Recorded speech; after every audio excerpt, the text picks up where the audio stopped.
Olá, boa tarde, sejam todos bem-vindos a esta edição do Redação Hit. Vamos juntos conferir os principais destaques da última semana. O Índice Nacional de Preços ao Consumidor Amplo, considerado a inflação oficial do país, mostra que os preços subiram 0,33% em janeiro. Os dados foram divulgados pelo IBGE. O resultado fica praticamente em linha com as projeções. As expectativas eram de alta de 0,32% no mês e de 4,43% em 12 meses, o que representaria uma aceleração ante 4,26% de dezembro. Em sentidos opostos, a gasolina, com alta de 2,06%, e a luz elétrica residencial, com queda de 2,73% nos preços, foram as principais influências para o índice em janeiro. Nos 9 grupos, transportes com 0,60% foi o responsável pelo maior impacto no índice de janeiro por 0,12 pontos percentuais, com a alta de 2,14% nos combustíveis, em especial na gasolina com 2,06%, principal impacto individual no resultado do mês, com 0,10 pontos percentuais. A variação dos demais combustíveis foi etanol com 3,44%, óleo diesel com 0,52% e gás veicular com 0,20%. Além do grupo de transportes já mencionado, veja o resultado dos grupos do IPCA, alimentação e bebidas com 0,23%, habitação com menos de 0,11%, artigos de residência com 0,20%, vestuário com menos de 0,25%, transportes com 0,60%, saúde e cuidados pessoais com 0,70%, despesas pessoais com 0,41%, educação com 0,02% e comunicação com 0,82%. Ainda falando de economia, o valor da cesta básica subiu em 24 das 25 capitais brasileiras em janeiro. É o que aponta a nova pesquisa do Departamento Intersindical de Estatística e Estudos Socioeconômicos. As maiores elevações em destaques estão para Manaus com 4,44%, Palmas com 3,33% e Rio de Janeiro com 3,22%. No mês, São Paulo foi a capital onde a cesta básica registrou o maior valor em R$ 854,37, seguida por Rio de Janeiro em R$ 817,60, Cuiabá em R$ 810,82 e Florianópolis em R$ 806,33. Nas cidades do Norte e do Nordeste, onde a composição da cesta é diferente, os menores valores médios foram registrados em Aracaju, R$ 552,65, Maceió em R$ 592,83, Natal em R$ 595,86 e Recife em R$ 600,09. Segundo o levantamento, o aumento no valor da cesta básica foi provocado pela alta nos preços da carne bovina de primeira, do quilograma da batata, do café em pó, da manteiga e do pão francês. Apenas o arroz, o leite integral e o açúcar registraram queda no período.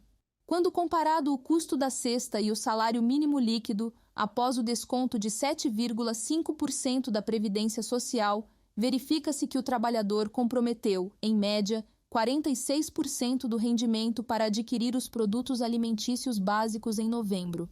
O número representa uma pequena queda em relação ao mesmo período de 2025, quando o percentual ficou em 50%. De acordo com os dados divulgados pelo Banco Central, o sistema de valores a receber já devolveu 13 bilhões e 350 milhões de reais a clientes bancários, mas ainda há 10 bilhões e 270 milhões de reais disponíveis para saques relativos ao dinheiro esquecido. Os brasileiros sacaram em dezembro do ano passado 429 milhões e 180 mil reais em valores esquecidos no sistema financeiro. O SRV é um serviço do Banco Central, o qual o cidadão pode consultar se ele próprio, sua empresa ou pessoa falecida tem dinheiro esquecido em algum banco, consórcio ou outra instituição, como financeiras e corretoras. Para consulta, não é preciso fazer login.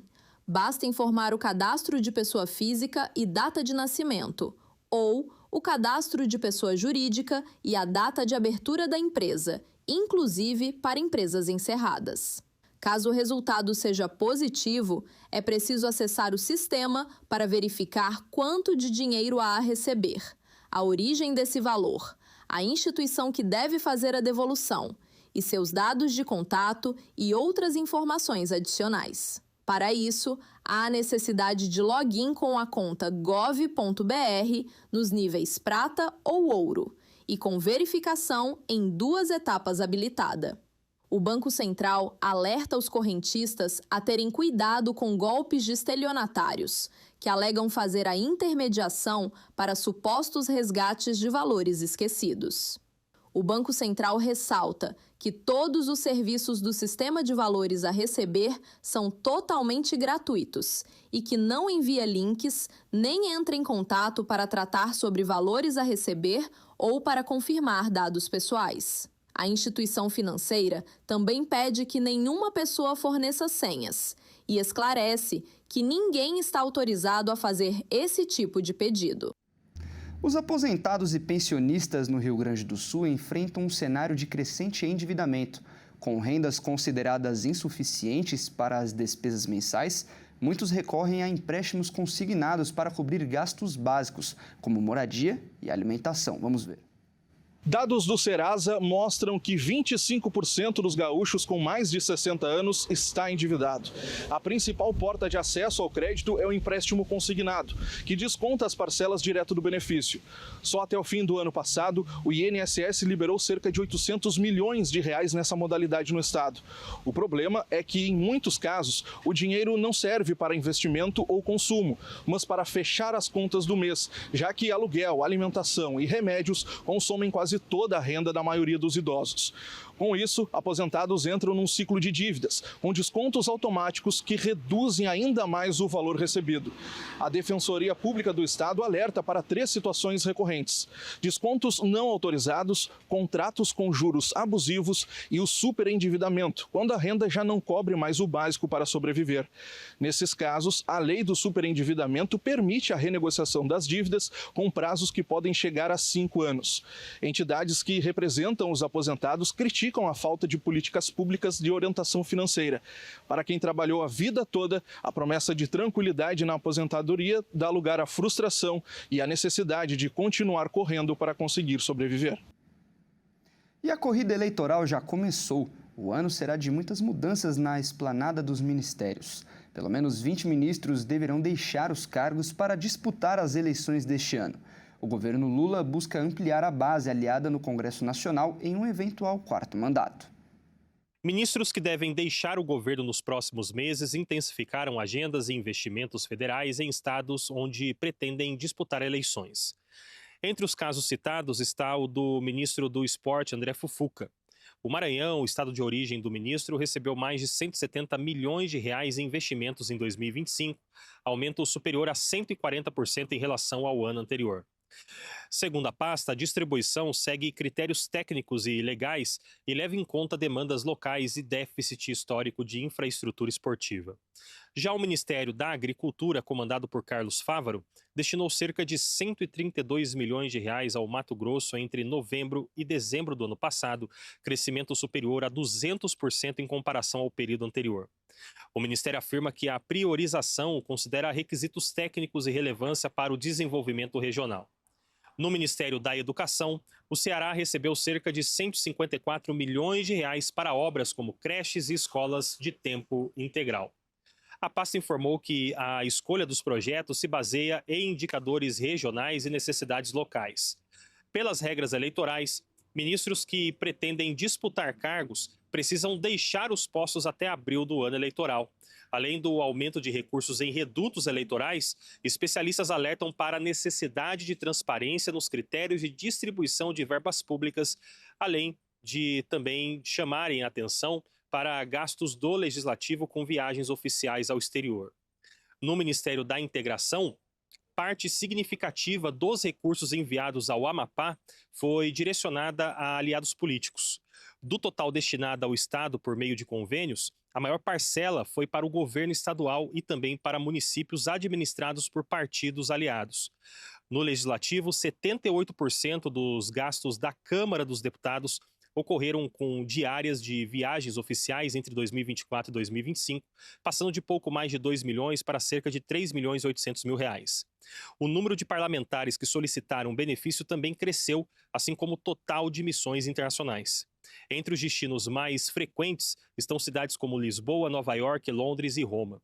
Segundo a Câmara, o aumento está relacionado à ampliação da chamada diplomacia parlamentar e à participação do Brasil em fóruns internacionais, como reuniões do G20, dos parlamentos e encontros multilaterais. Deputados que participaram das viagens afirmam que as agendas foram institucionais, com debates técnicos, participação em assembleias internacionais e representação oficial do país. Os valores das diárias cobrem despesas locais e não incluem passagens aéreas. O benefício foi reajustado em 2024. O Brasil repete e mantém um resultado ruim na série histórica em Índice Global da Percepção da Corrupção.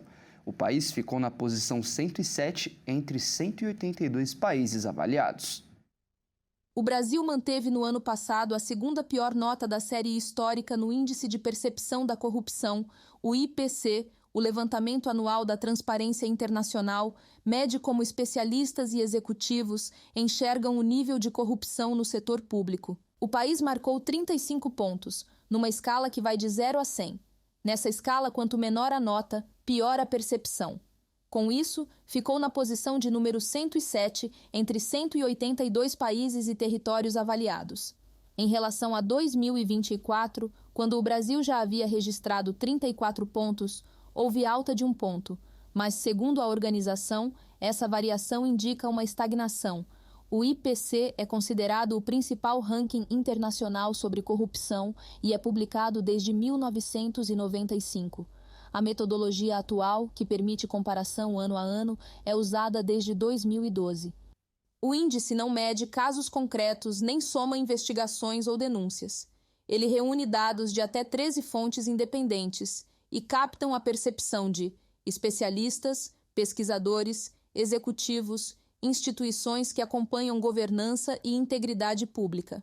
Para o diretor executivo da Transparência Internacional no Brasil, Bruno Brandão, o Brasil chamou a atenção internacional no ano passado, principalmente pela resposta firme e histórica do Supremo Tribunal Federal na responsabilização do ex-presidente Bolsonaro e outros que atentaram contra a democracia. E olha só, o Brasil registrou mais de 1,5 milhão de casos de trabalho infantil, mas, segundo o Ministério do Trabalho, apenas 2.700 casos foram identificados em ações fiscais. O Instituto Brasileiro de Geografia e Estatística, o IBGE, indicou que 1.600.000 crianças e adolescentes entre 5 e 17 anos estavam em situação de trabalho infantil no Brasil em 2024. Apesar da dimensão do problema, menos de 1% desse total foi alcançado pela fiscalização do Ministério do Trabalho. Segundo o painel de informações e estatísticas da Inspeção do Trabalho no Brasil, o Radar CIT, apenas 2.745 crianças e adolescentes foram afastados dessa condição em ações da auditoria fiscal ao longo de 2024. Isso corresponde a 0,2% do número estimado pelo IBGE. No mesmo ano, segundo o painel de dados do Ministério dos Direitos Humanos e da Cidadania, apenas o Disque 100 recebeu cerca de 4.200 denúncias envolvendo trabalho infantil. E em 2025, esse número foi ainda maior, com o registro de mais de 5.100 denúncias, alta de 19,4%. Dados do Ministério Público do Trabalho também revelaram alta nos indicadores em 2025. O número de denúncias chegou a 7.900 e 5.800 em 2024, um aumento de 36,6%. Os dados mostram ainda que São Paulo liderou o número de denúncias em 2025, com 2.124 registros, seguido por Minas Gerais, com 918, e o Paraná, com 529. Apesar do aumento das denúncias e da dimensão revelada pelo IBGE, o número de crianças e adolescentes afastados do trabalho infantil segue muito abaixo do total estimado. A Auditoria Fiscal do Trabalho atua prioritariamente nas piores formas de trabalho infantil, descritas no decreto do governo federal, e que lista mais de 90 atividades, envolvendo risco à saúde, à vida e à dignidade de crianças e adolescentes. Os policiais civis do Distrito Federal, com o apoio das polícias de São Paulo, Goiás e Minas Gerais, realizaram uma operação e prenderam 4 acusados de aplicar golpe para lavar dinheiro. Um esquema que, em 2 anos, já movimentou 15 milhões de reais. As polícias de São Paulo, Goiás, Minas Gerais e Brasília realizaram uma operação contra uma organização criminosa que era especialista em lavagem de dinheiro. O grupo foi responsável por movimentar 15 milhões de reais em 2 anos. Na operação, 4 pessoas foram presas por fazer parte do esquema. Os policiais encontraram também senhas de carteiras de criptomoedas e escrituras de terrenos. Carros, moto, dinheiro e até CPUs foram apreendidos. De acordo com a investigação, a forma de agir da quadrilha usava a aplicação de golpes de uma plataforma de ensino, que estimou um prejuízo de R$1 milhão. As investigações estão sendo coordenadas pela Divisão de Falsificações e Defraudações de Brasília. No total, 5 mandados de prisão e mais 4 de busca e apreensão foram expedidos na cidade de Sertãozinho, no interior de São Paulo, em Contagem, em Minas Gerais, em Aparecida de Goiânia, na região metropolitana da cidade, e Trindade, no interior de Goiás. 2 crianças de 6 anos tiveram que saltar de um carro em movimento depois de soltarem o freio de mão durante uma brincadeira. A reação do pai dos meninos impressiona. Vamos conferir. Uma câmera de segurança registrou um momento assustador envolvendo 2 crianças de 6 anos. Os gêmeos tiveram que saltar de um carro em movimento após um deles ter soltado o freio de mão durante uma brincadeira. Podemos ver o carro branco descendo em direção a um barranco com a porta aberta. Ao perceber o movimento, um dos irmãos foi o primeiro a pular e ainda tentou segurar o carro, enquanto o outro irmão descia do veículo. A criança que foi segurar o carro só se afastou quando o pai gritou para que pulasse para o lado. Com as crianças em segurança, o veículo cai e capota no barranco. Logo em seguida, o pai abraça os filhos aliviado. Segundo o pai, William Furlan, os meninos estavam dentro do carro ouvindo música enquanto ele foi buscar um produto em um galpão próximo. O veículo estacionado estava com a porta do motorista aberta. Durante a brincadeira, um dos irmãos acabou soltando o freio de mão e o carro começou a descer. Furlan afirma que o momento foi assustador e que na hora nem pensou em se preocupar com o carro e só agradeceu pelas crianças estarem bem e sem ferimentos. Furlan explicou que o carro não tinha seguro e ficou bastante danificado, mas a família decidiu divulgar o caso que aconteceu na fazenda da família em Francisco Beltrão, no sudoeste do Paraná, após golpistas começarem a usar as imagens para pedir dinheiro em nome de uma falsa arrecadação virtual. Ele afirma que não está pedindo doações para cobrir os prejuízos.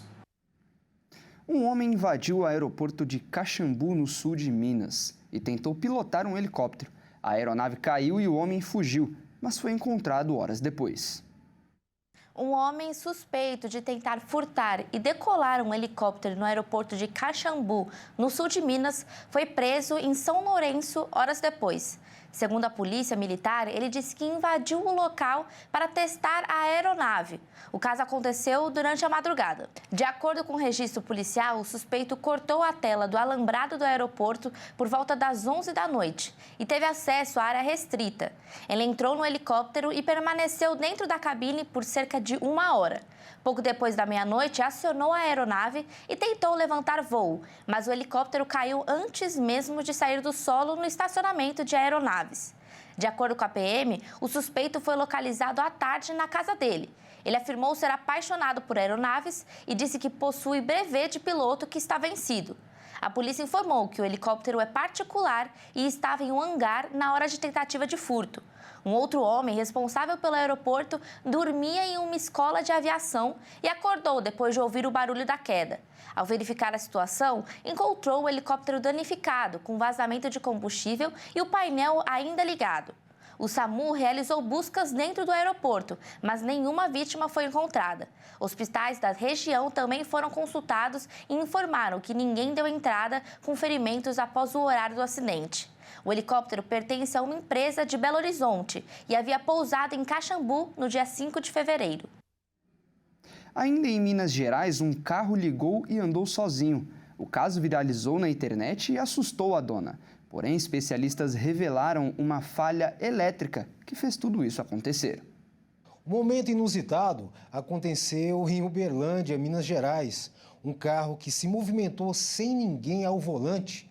O caso aconteceu na garagem da Lucélia Pires Targino, de 38 anos. Vamos ver. O carro se ligou, começou a se mover e seguiu em direção ao portão da residência. Assustada, a psicóloga registrou as imagens e publicou nas redes sociais. O vídeo ultrapassou 1 milhão de visualizações e levantou uma suspeita de que algo do outro mundo tinha acontecido.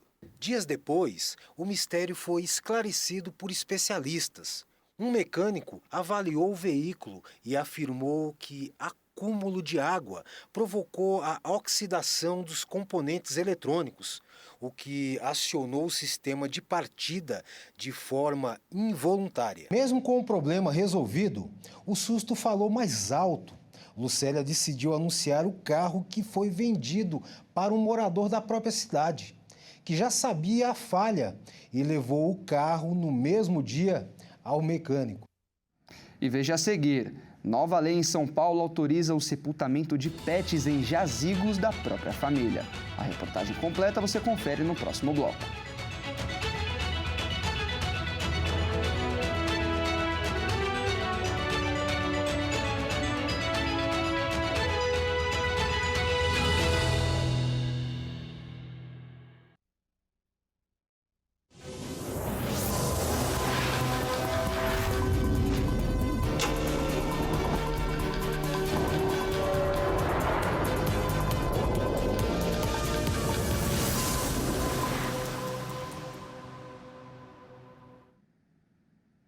Seis mortes de pacientes por pancreatite são suspeitas de serem associadas a canetas emagrecedoras.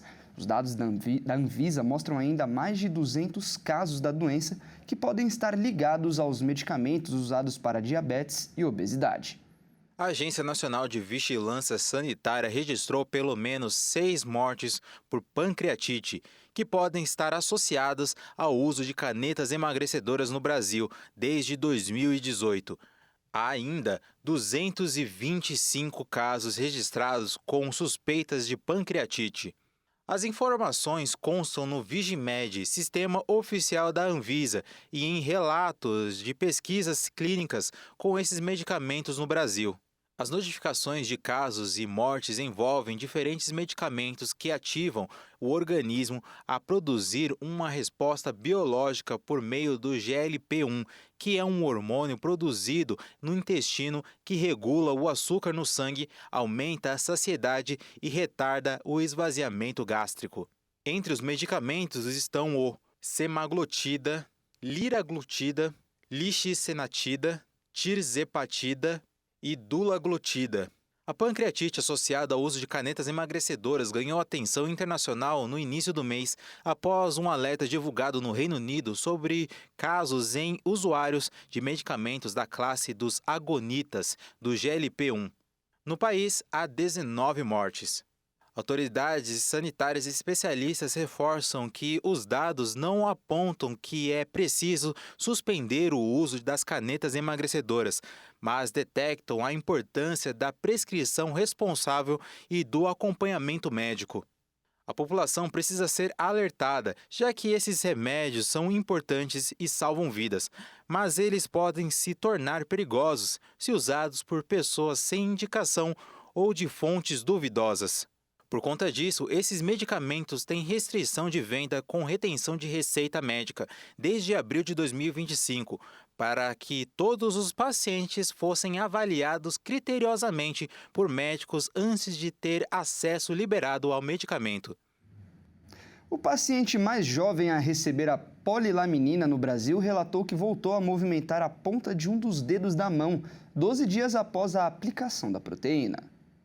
O paciente mais jovem a receber a polilaminina no Brasil e o primeiro de Mato Grosso do Sul, Luiz Otávio Santos Nunes, de 19 anos, voltou a movimentar a ponta de um dos dedos da mão, 12 dias após a aplicação da proteína, que ocorreu no Hospital Militar de Campo Grande. Luiz Otávio é militar do Exército Brasileiro e ficou tetraplégico após um acidente com arma de fogo em outubro do ano passado.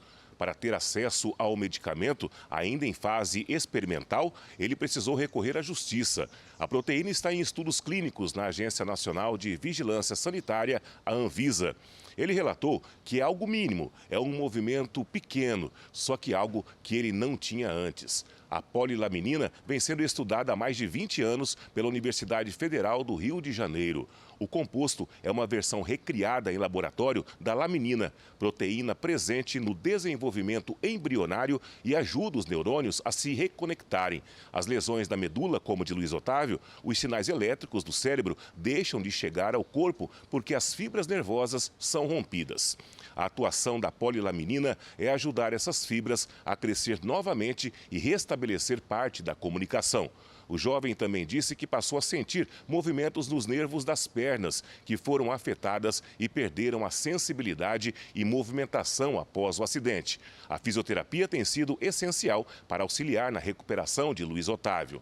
Essa recuperação parcial do movimento trouxe a Luiz a esperança de que esse medicamento seja aprovado e possa ajudar a recuperação dele e de outras pessoas que enfrentam a mesma situação. A pesquisadora responsável pelo estudo é Tatiana Sampaio, doutora em Biofísica do Instituto de Ciências Biomédicas da UFRJ. Um estudo revelou que pessoas com obesidade grau 3 tiveram risco quase 3 vezes maior de hospitalização ou morte por infecção comparado com pessoas com índice de massa corporal normal. Vamos ver. Um estudo com 540 mil pessoas que foi publicado pela revista científica The Lancet mostrou que pessoas com obesidade têm 70% mais risco de complicações por doenças infecciosas. A obesidade aumenta o risco de hospitalização em muitas doenças, mas no caso das infecciosas, ela pode ter sido um fator determinante em 1 em cada 10 mortes no ano de 2023. A pesquisa acompanhou os participantes com obesidade por 14 anos e foi possível avaliar que pessoas com alto índice de massa corporal tinham uma maior chance de hospitalização e risco de morte em doenças como Covid-19, pneumonia, infecções urinárias, infecções respiratórias e outras. Inclusive, o ponto de início do estudo foi o alto índice de mortes entre pessoas com obesidade durante a pandemia de Covid. E foi comprovado que essa relação se expande para outras doenças infecciosas. Os dados mostraram que os riscos aumentam à medida que o peso corporal também aumenta. A pesquisa também mostrou que as diferenças regionais também influenciam nessa relação de obesidade e doenças infecciosas. Os Estados Unidos tiveram um maior nível de mortes associadas a esse quadro. Os bancos de sangue nos hemocentros de São Paulo entraram no período mais crítico do ano. Enquanto o número de doadores despenca devido a vários fatores, a necessidade nos hospitais aumenta bem mais do que é possível atender. Com o feriado prolongado de carnaval às portas, as cadeiras confortáveis que aconchegam os doadores de sangue ficam assim, vazias. E os estoques de sangue nos hemocentros despencam, o que gera uma comoção em busca de novos doadores em várias regiões do Brasil. Em São Paulo, alguns bancos de sangue se articulam com campanhas neste período, justamente para diminuir o grande impacto que essa perda de doadores tem causado. O que acontece? As pessoas vão viajar e muitas dessas viagens acontecem os acidentes. E é justamente nesses acidentes que acontecem as transfusões, as cirurgias. E nas transfusões é realizada as bolsas de sangue, que é realizada pelo público em si. Então os pacientes dos hospitais, eles dependem único e exclusivamente desse gesto de amor ao próximo, que é a doação de sangue. De acordo com a Organização Mundial da Saúde, para o Brasil ter um banco de sangue estável, é necessário cerca de 17 mil doadores por dia. Mas é exatamente nesse período de feriado prolongado que esse número despenca para um pouco mais de 5 mil doações diárias. Se isso já não fosse ruim o bastante, um outro dado torna ainda mais alarmante. É que exatamente nesse mês de fevereiro, a procura por sangue mais cresce nos hospitais. Acidentes no trânsito, viagens de férias, consumo de bebidas e aumento de doenças. Todas essas questões impactam diretamente nessa queda drástica de doadores de sangue. Já para quem sempre fez sua parte, esse ato nobre soa muito mais valioso para o doador do que para quem recebe a doação. Eu já dou desde 2009, né? E depois da pandemia eu comecei a doar todos os meses, né? Então a gente está sempre aqui fazendo a nossa parte, né? Colaborando, né? Não perde tempo não, porque isso aí é mais gratificante para a gente que doa do que para quem recebe. Para ser um doador é preciso ter entre 16 e 69 anos, ter boas condições de saúde, ter também no mínimo 50 quilos e, se possível, evitar alimentos gordurosos e bebidas alcoólicas antes do procedimento. Apesar do O negativo ser considerado doador universal, todos os tipos sanguíneos são muito bem-vindos para a doação. Mudanças nas regras de doação de sangue estão ampliando o perfil de doadores. A nova orientação permite que pessoas que fazem uso de medicamentos para emagrecer possam doar, desde que atendam critérios clínicos e técnicos de segurança. A atualização das normas representa um avanço importante para os hemocentros. Agora, o processo de avaliação dos doadores passa a considerar de forma individual o uso de medicamentos para emagrecimento, o estado geral de saúde e os possíveis efeitos colaterais. A mudança amplia o acesso à doação sem comprometer a segurança do sangue coletado. Nossos triadores já estão adaptados a novo prazo e é muito importante que as pessoas que estão fazendo uso, elas continuem se alimentando do que há de melhor e também faça bastante hidratação oral, para que não tenha intercorrência no momento da doação. A triagem clínica continua sendo uma etapa fundamental em todo o processo de doação. É nesse momento que os profissionais de saúde analisam o histórico do doador, o uso de medicamentos e as condições físicas, garantindo segurança, qualidade e confiabilidade em cada bolsa de sangue coletada. Mesmo com as novas regras, a atenção continua sendo essencial. Para quem faz o uso de medicamentos emagrecedores autorizados pela Anvisa, o prazo mudou para 14 dias. Já para quem faz uso de medicamentos emagrecedores não autorizados, o prazo de inaptidão para doação continua sendo de 6 meses a 1 ano, reforçando a importância da triagem clínica e da segurança no processo de doação. Se a pessoa já está tomando algum tempo, não tem nenhum efeito colateral, ela pode estar vindo doar sangue normalmente. Agora, as pessoas que iniciam o tratamento ou mudam a dose, elas devem aguardar 14 dias. Com informação, responsabilidade e critérios técnicos, a doação de sangue se torna mais segura e acessível. A nova regra não apenas amplia o perfil de doadores, mas também fortalece uma rede de solidariedade que salva vidas todos os dias. Extremamente importante. Hoje em dia é difícil nós vermos pessoas com esse mesmo interesse. Muitas vezes falta de informação também, né? Então, eu aconselho realmente a fazer isso, porque a gente não sabe quantas vidas são salvas através do nosso banco de sangue, né, doado. Então, eu aconselho também todos os jovens a virem fazer a doação, se cuidarem também, porque é uma parte importante, tanto para o seu bem quanto para o bem do próximo. E olha só, em São Paulo, uma nova lei foi sancionada pelo governador do estado, Tarcísio de Freitas. O decreto autoriza o sepultamento de cães e gatos em jazigos da própria família. Em São Paulo, uma nova lei foi sancionada pelo governador do estado, Tarcísio de Freitas. O decreto autoriza o sepultamento de cães e gatos em jazigos da própria família. Uma medida que une respeito, carinho e dignidade na hora da despedida do amigo. O texto foi aprovado pela Assembleia Legislativa de São Paulo e reconhece o forte vínculo efetivo entre tutores e animais de estimação. A lei autoriza o sepultamento de cães e gatos em jazigos da família, desde que todas as normas sanitárias e ambientais sejam respeitadas. Reconhecido como projeto Bob Coveiro, a proposta foi inspirada na história de um cão que viveu por volta de 10 anos em um cemitério em Taboão da Serra. A nova lei também garante que todas as despesas sejam pagas pelo dono do jazigo e que cada município defina suas regras. uma iniciativa que traz mais humanidade, respeito e uma despedida digna para quem sempre fez parte da família. Um motorista de ônibus viralizou nas redes sociais ao se emocionar ao ver seu filho seguindo a mesma profissão. O reencontro ocorreu na rodoviária de Campo Grande, em Mato Grosso do Sul, após 10 meses sem se verem. O motorista de ônibus Wilson Furtuoso, de 43 anos, viralizou nas redes sociais ao se emocionar ao ver o filho, Wesley Thiago Velo Furtuoso, de 22 anos, seguindo a mesma profissão.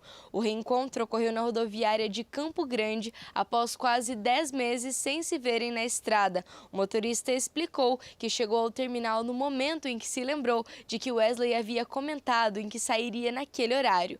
Ao identificar o ônibus da empresa onde o filho trabalha, decidiu gravar. Pouco depois, confirmou que era ele quem conduzia o veículo. A emoção marcou o encontro. Que emoção. O filhão saindo aí, ó, de manhã cedo eu chegando. Ó. Bom dia, meu filho amado.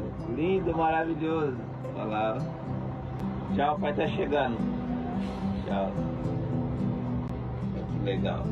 Ai, emocionante.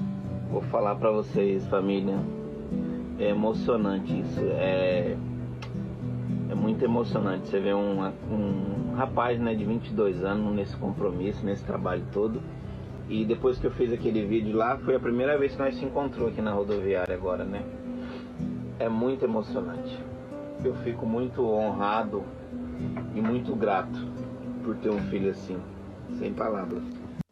O vídeo foi compartilhado por páginas de Campo Grande, de outros municípios e de fora do estado, o que resultou em cerca de 9 mil novos seguidores para Wilson nas redes sociais. Além do reencontro, a história de pai e filho chamou a atenção. Os dois sempre mantiveram uma relação próxima. Desde a infância, Wesley acompanhava o pai em viagens de caminhão e carreta, conhecendo a rotina da estrada e o funcionamento da profissão.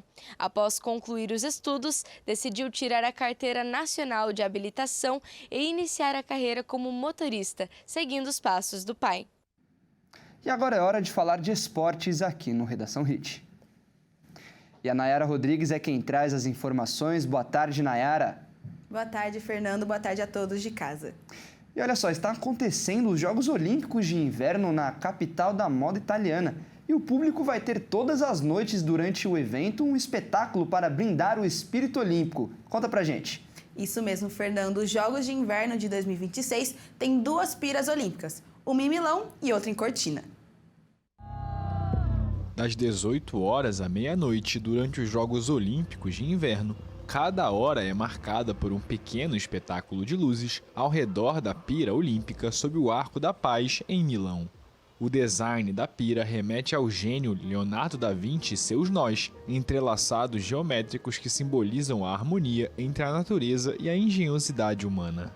Nós que formam uma esfera luminosa que brilha sob o olhar curioso de dezenas de turistas e italianos.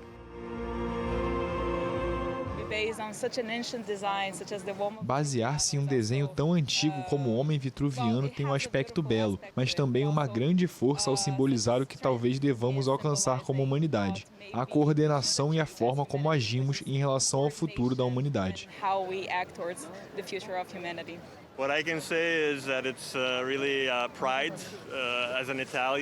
O que posso dizer é que é um verdadeiro orgulho como italiano ver esse tipo de arte exposta de forma tão moderna, de Da Vinci até os dias de hoje. E pessoalmente é muito bonito para mim rever os Jogos Olímpicos, porque estive nos Jogos de Turim 2006 como voluntário e vi a chama olímpica em Turim. Ver novamente aqui em Milão é incrível.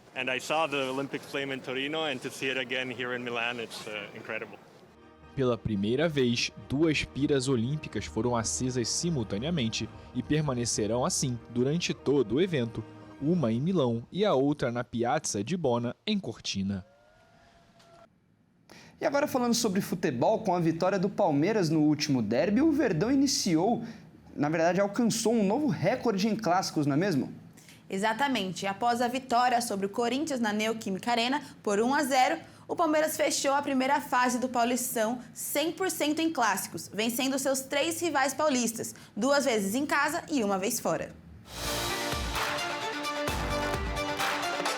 O Palmeiras venceu o derby em Itaquera e encerrou a primeira fase do Paulistão com 100% de aproveitamento em clássicos. A vitória de ontem contra os corintianos por 1-0 se soma aos triunfos por 3-1 contra o São Paulo e por 1-0 contra o Santos. 3 vitórias, 5 gols marcados e apenas 1 sofrido. A vitória no derby, inclusive, ajudou a equipe de Abel Ferreira a deixar para trás alguns fantasmas da última temporada, quando foi derrotado pelo rival em 2 ocasiões. O Palmeiras também encerrou um jejum de mais de 3 anos ao vencer o Corinthians. A última vitória na casa do arquirrival havia sido em agosto de 2022, também por 1-0. Desde então, eram 6 partidas com 4 empates e 2 derrotas. A campanha do Verdão, com ótimo aproveitamento em clássicos, garantiu a classificação antecipada ao mata-mata com uma rodada de antecedência. Isso abre a possibilidade para Abel Ferreira poupar algumas peças da equipe, que repetiu a escalação nos 2 últimos compromissos. A repetição mostra que o treinador está próximo de encontrar a escalação considerada ideal para a temporada. Vitor Roque e Flaco Lopes, artilheiros em 2025, voltaram a ter sequência juntos. A manutenção de uma formação fixa chega em bom momento para a equipe, pouco antes do início da fase eliminatória do Paulistão. A chegada de John Arias, por sua vez, amplia as opções da comissão técnica, principalmente no ataque, setor que segue sem Paulinho e que perdeu Facundo Torres vendido para o Austin FC. O Verdão vai terminar a primeira fase como o melhor colocado entre os rivais. Com 15 pontos e em segundo lugar, o Alviverde não poderá ser alcançado por seus adversários a uma rodada do fim. Além disso, é o único entre os 4 que já está classificado para o mata-mata. As quartas de final do Paulistão vão ocorrer no final de semana do dia 22. O Palmeiras ainda precisa esperar a definição da tabela final para conhecer o seu adversário. E eu fico por aqui, Fernando. Ótimo domingo a todos e até mais. Tá certo, Nayara. Muito obrigado pelas informações. Ótimo domingo para você também. Bom, e esta edição fica por aqui. Eu agradeço demais a sua companhia. Se quiser rever alguma das nossas reportagens, é só acessar o canal Jornalismo Hit TV no YouTube. Ótimo domingo e até mais.